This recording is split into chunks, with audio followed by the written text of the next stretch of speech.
제가 잘 아는 어떤 권력자가 있었어요. 당시에 안기부의 감찰차장까지 역임하신 분이었어요. 저는 그 안기부 감찰차장 하시던 분이 평생에 어떻게 그렇게 큰 재물을 얻을 수 있었는지 지금도 이해가 가지 않지만, 그러나 그 옛날에는 아마도 그랬던 것 같아요. 큰 재물을 모았습니다.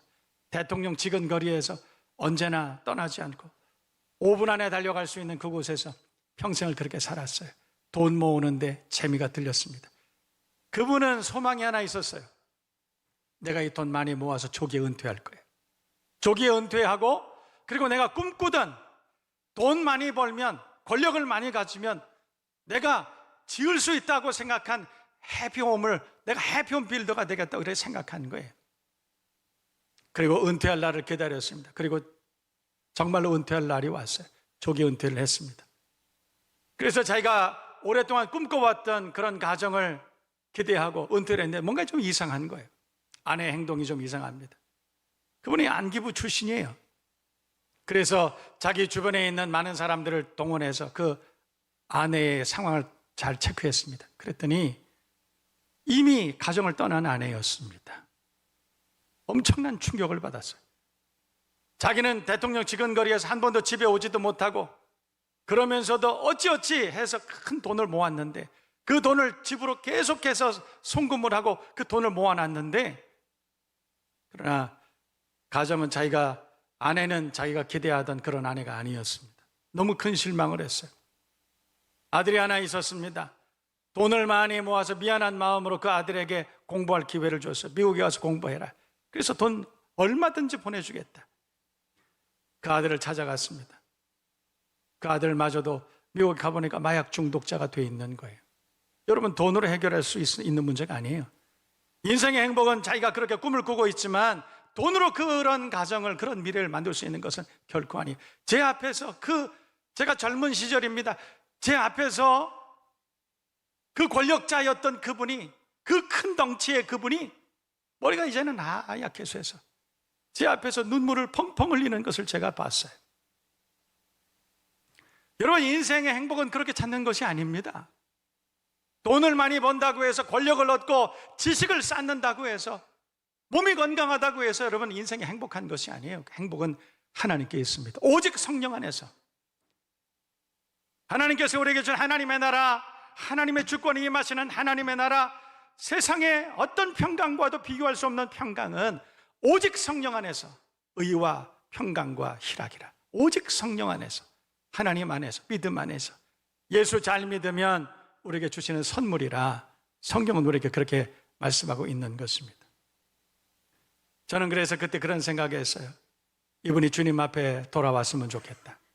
예수 앞에 돌아왔으면 좋겠다. 이분이 인생 철들면 예수 앞에 돌아와서, 그래서 참된 복락을 다시 경험했으면 좋겠다. 그런 생각을 한 적이 있습니다. 진짜 복된 삶이란 먹는 것, 마시는 것으로 되는 것이 아니에요. 성령 안에서, 믿음 안에서 예배 자리로 나올 때 우리 하나님께서 주시는 큰 은혜와 선물인 줄로 믿습니다. 예배 자리에 나올 때마다 의와 평강과 희락을 맛보고 천국을 맛보고 예배자로 하나님 앞에 칭찬받고 믿음으로 복된 가정, 인생을 만들어갈 수 있는 저와 여러분 모두가 되시기를 주님의 이름으로 축복합니다. 성경은 신명기는 이렇게 말합니다. 사람이 떡으로만 살 것이 아니요, 떡이라고 하는 것은 인생의 모든 우리가 생각하는 행복의 조건들을 떡이라고 그렇게 말하는 거예요.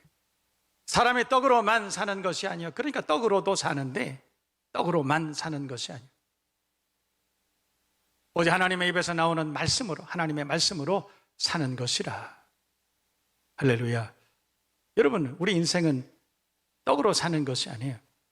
하나님의 입에서 나오는 하나님 말씀으로, 능력의 말씀, 우리에게 주시는 복된 말씀으로 사는 줄로 믿습니다. 행복한 가정은 떡으로 되는 것이 아니라 하나님의 복된 말씀으로 되는 것입니다. 그 말씀 앞에 나오는 것이 예배라고 성경은 우리에게 말씀하는 거예요. 그런데 여러분, 마귀는 끊임없이 우리에게 속삭입니다.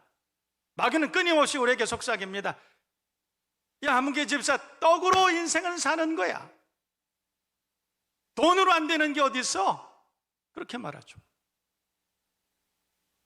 주의를 범하고서라도 돈 많이 버는 게 그게 장땡이야.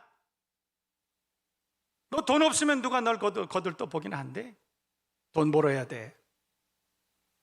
너 공부해서 남 주냐? 너 공부 열심히 해. 그래서 높은 사람, 권력 있는 사람 돼서 행복해야 돼. 세상은 우리에게 끊임없이 그렇게 말해.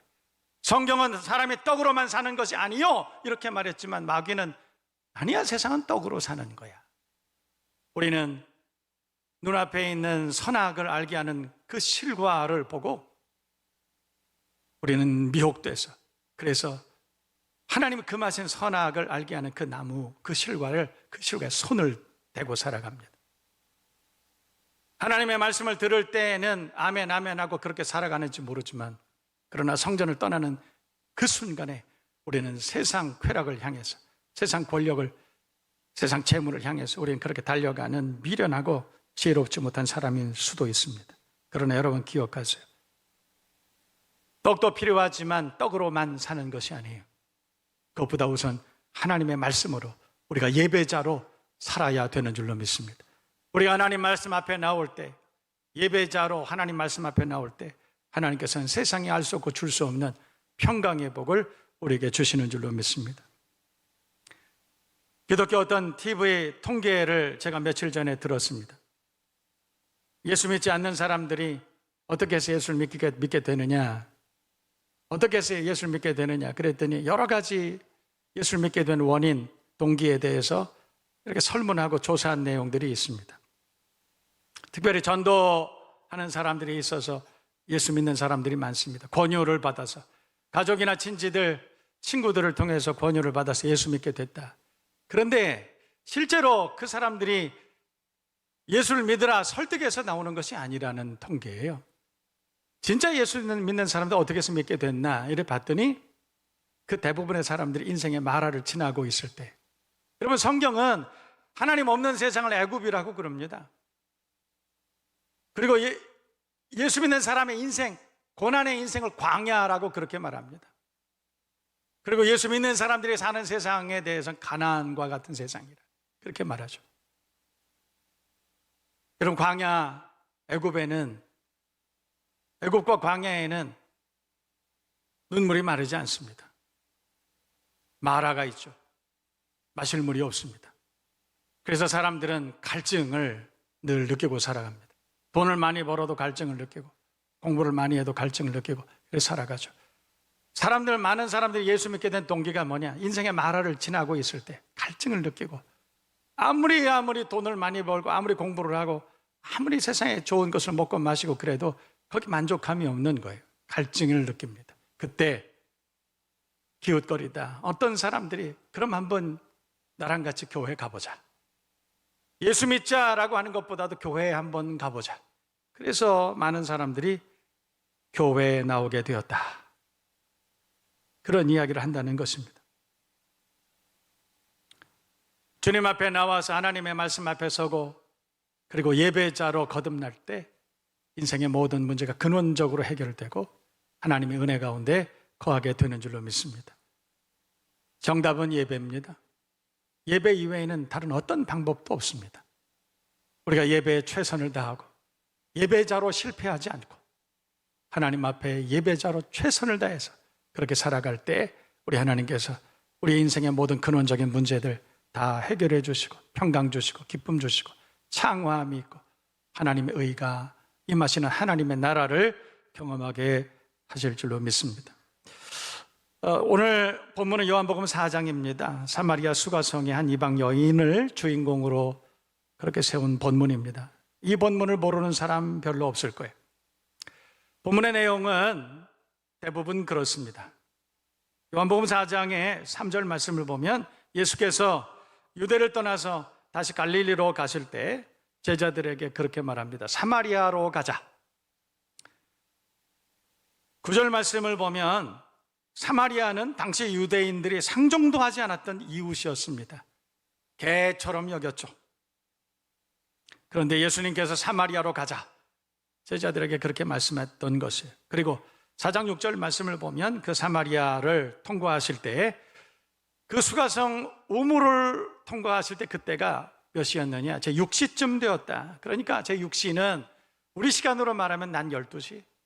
가장 햇빛이 강렬하게 내리쬐일 때 뜨거운 낮이었습니다. 12시쯤. 그때 예수께서 야곱의 우물이라고 하는 곳에 당도하셨는데 그때 한 여인을 만났다. 그 여인을 만난 사건이 오늘 요한복음 4장 이야기인 것입니다. 그런데 이 야곱의 우물에서 만난 이 여인이 누구냐? 이 여인은 도대체 어떤 사람이냐?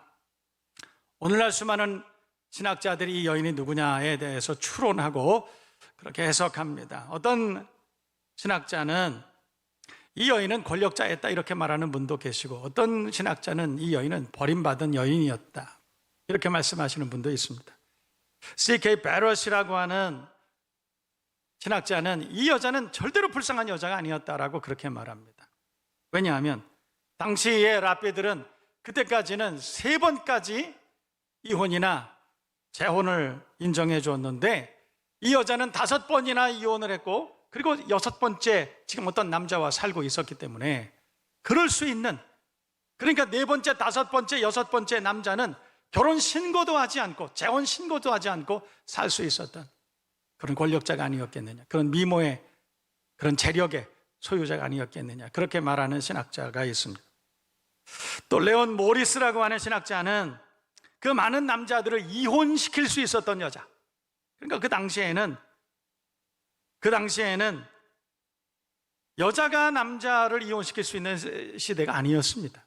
그럼에도 불구하고 그 남자들을 이혼시킬 수 있었던 힘 있는 여자가 아니었겠느냐, 그렇게 얘기하는 분도 계십니다. 그러나 그 반대로 대부분의 신학자들은 당시에는 남자가 여자에게 이혼 증서를 써줘야 했던 그런 시대이기 때문에 아마도 여러 번 이혼당할 수밖에 없었던 그런 불쌍한 여자였을 것이다.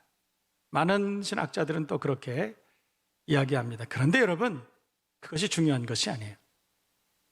이혼을 당했느냐, 이혼했느냐, 이 여인이 권력자냐, 불쌍한 여자냐, 사실은 그것이 중요한 것이 아니에요. 중요한 것은 이 여자는 남편이라고 하는 현실을 통해서 자신의 채워지지 않는 갈증, 내면의 문제를 해결하려고 했던 그런 여자라는 사실이에요. 얼마나 많은 남자와 재혼하고 이혼하고 그렇게 살았느냐가 중요한 것이 아니라 이 여자는 남자라고 하는 현실, 그것을 통해서 인생의 문제, 자기의 갈증을 해결하려고 했던 그런 여자였다는 사실이에요. 그런데 성경을 보면 이 여자는 5 남자를 갈아치우면서 자신의 현실적인 문제, 내면의 문제, 그 갈증을 해결하려고 발버둥 쳤지만, 그러나 그 문제를 아직도 해결하지 못한 상태였다는 것이 그게 중요한 거예요. 살아봤더니 남자를 바꿔가면서라도 그 문제를 좀 해결하려고 어떻게든 노력했는데, 그런데 여전히 우울합니다. 여전히 갈증 가운데 살아갑니다. 인생의 문제는 여전히 그대로 있습니다. 그때 오늘 성경을 보면 이 여자가 우물가에 나왔다가 예수님을 만나죠. 그리고 오늘 10절 말씀에는 예수님께서 물을 달라 그러실 때 그 예수님과 대화를 나누게 됩니다. 예수님과 대화를 나누면서 그때 이 여인이 깨달은 것이 있어요. 자기가 궁극적으로 자기가 인생을 살아가면서 가지고 있었던 이 갈증의 문제들을, 이 문제들을 해결해 주시는 분이 바로 이분이구나, 예수님이구나 찾았던 것입니다. 많은 사람들이 인생의 갈증을 느끼고 인생의 마라 쓴물이 있는 그곳을 지내다가 그 문제를 해결하지 못하고 방황할 때 어떤 친구가 교회 한번 가보자, 그래서 예배하다가 예수님을 만난 거와 같은 것이 아닐까, 저는 그런 생각이 듭니다. 빌라도의 아내도, 빌라도도 진리가 무엇이냐, 예수님 만났을 때 그렇게 말했잖아요. 권력이 있는 사람도, 돈이 있는 사람도, 지식을 많이 가진 사람도 인생의 근원적인 갈증의 문제를 떡으로 해결할 수가 없다는 현실이에요. 오늘 예수님을 만난 여인은 영적인 관심이 생겨났습니다. 그래서 성경을 보면 어디서 그 생수를 얻겠사옵나이까? 11절 말씀을 보면 그렇게 물어봐요. 그때 예수님께서 말씀하십니다. 13절 14절 말씀을 보시면 예수께서 대답하여 이르시되 이 물을 마시는 자마다 다시 목마르려니와 이 물이라고 하는 것은 야곱의 우물을 말하는 것이죠. 세상이 주는 물입니다. 세상이 주는 물을 마시는 자마다 다시 목마르려니와 14절 내가 주는 물을 마시는 자는 영원히 목마르지 아니하리니 내가 주는 물은 그 속에서 영생하도록 솟아나는 샘물이 될 것이다. 그때 그 여자가 즉시 15절 말씀 간청했습니다. 여자가 이르되 주여 그런 물을 내게도 주사 목마르지도 않고 또 여기 물기르러 오지도 않게 하옵소서. 그때 예수님께서는 갈증의 원인을 드러내시면서 근원적인 해결책을 말씀하시는 내용이 오늘 본문입니다. 먼저 물으신 것은 16절 말씀이에요. 보세요. 그렇게 대화를 나누면서 예수님께서 여자에게 하신 말씀은 16절에 가서 내 남편을 불러오라. 여러분, 이 여자에게 남편은 세상 의지였습니다. 자신의 문제를 해결하기 위한 가장 중요한 방편으로 삼았던 것이 바로 남편입니다. 근데 예수님께서 가서 내 남편을 불러오라. 그 여자가 세상을 버티기 위해서 의지하던 남자, 그 여자의 삶의 현장을 소원한 것이죠. 불러오라. 내 자신의 삶의 모습을 한번 성찰하고 돌아보라. 사실 그 말씀 아니었을까요? 아담과 하와가 에덴에서 범죄했습니다. 하나님의 말씀을 어기고 예배자로서의 삶을 포기하고 그리고 예배자의 자리에서 이탈했습니다.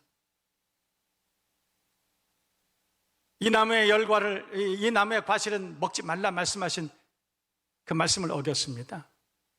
예배자로서의 자리에서 이탈한 것이죠. 궤도에서 이탈한 것이죠. 그리고 숨었습니다.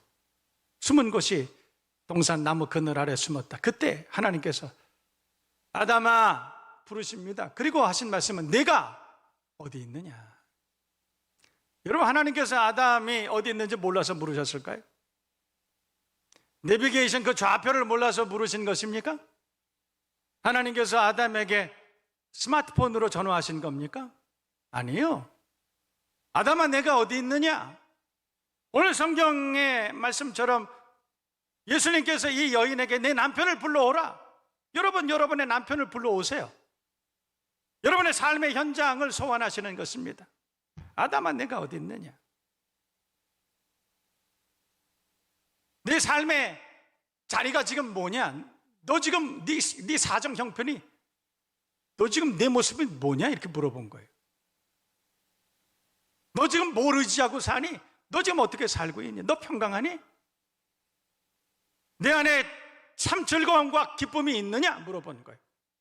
내 안에 참 감사함과 창화함이 있느냐? 이거 물어본 것이에요. 여러분, 하나님을 떠난 사람들, 예배자의 자리를 떠난 사람들에게는 즐거움과 기쁨이 미안하지만 없습니다. 예배당에 나와서 예배 자리에 우리가 이렇게 앉아 있지만 우리의 중심이 하나님의 섭리, 하나님의 주권을 인정하고 그 하나님을 창화하고 그 하나님을 기뻐하지 않으면 그곳에는 즐거움과 기쁨과 감사함과 창화함이 미안하지만 없습니다. 이 땅에 수많은 사람들이 거룩한 주일이면 예배당에 나와서 하나님 앞에 예배하지만 참된 예배자가 아니면 그 안에는 기쁨과 즐거움이 없습니다. 감사함도 없습니다. 아멘도 없습니다. 아무것도 존재하지 않습니다. 오늘 그것을 물어본 거예요. 가서 내 남편을 불러오라.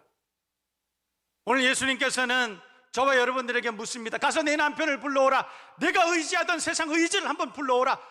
내가 의지하던 돈, 내가 의지하던 권력, 명예와 지식을 불러오라. 그것을 갖다 놓고 나랑 한번 얘기해 보자, 이 말이에요. 돈이면 다 된다고 생각하고 거룩한 주일까지도 범하면서 넌 그렇게 돈 벌었잖아. 그 돈 한번 가져와 봐.